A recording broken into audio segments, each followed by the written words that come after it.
Tonight, another pedestrian hit by a train at a Gawler line crossing. No lights, no gate, but officials say it's safe. See the daring raid on a Port Adelaide sports shop that's left the owner counting the costs. Shots fired in a northern suburb street, leaving local families frightened.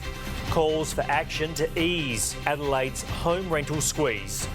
And Nick Kyrgios hours away from the match of a lifetime at Wimbledon, as his family proudly watches on. This is Adelaide's 9 News. Good evening. Serious safety questions tonight about pedestrian crossings on the Gawler rail line. Trains are running, but revamp works are still underway.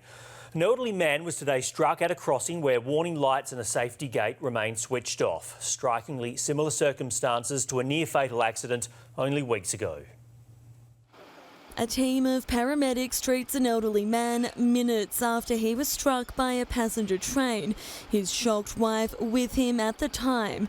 Passengers who've been on board the city-bound service telling of the frightening moment of impact. The train suddenly stopped and we saw a guy laying down on the side of the train, bleeding. Looked out the window, saw police, saw ambulances, and then a few minutes later the fire brigade. The 81-year-old was rushed to the Royal Adelaide Hospital. He was at a pedestrian crossing on Devonport Terrace at Ovingham, only metres from the station, when he was hit around 9 this morning. It happened in an area where there's significant rail line works underway. Warning lights at the crossing where the man was struck are covered and safety gates are not yet in use. Makes it a bit trickier for people when they can detect when to go and not. This accident comes just 2 weeks after a cyclist was struck by a train at a North Adelaide crossing. Works were also underway there at the time. Both incidents occurring on the Gawler line where work continues after the $900 million electrification project. Following the North Adelaide accident, the Transport Minister emphatically pointed to human error.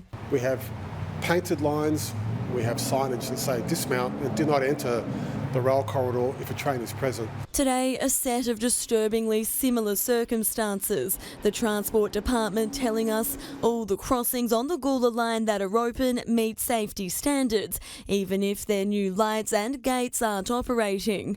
Investigations are continuing tonight. Shannon McDonald, 9 News. A Port Adelaide small business owner is counting the cost, targeted in a wild smash and grab for the second time in 12 months. CCTV shows the thieves shatter a large window to break into the sports power shop, but the attempts to get away in a stolen car soon fell apart. Smashing their way in without fear of being seen or heard.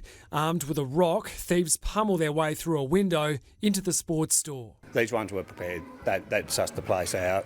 Came with a massive rock and straight through the window. Security vision at Port Adelaide Plaza shows them crawling in at 11:30 last night. Cameras inside revealing their stealing spree, running throughout the Sports Power store, grabbing armfuls of clothing.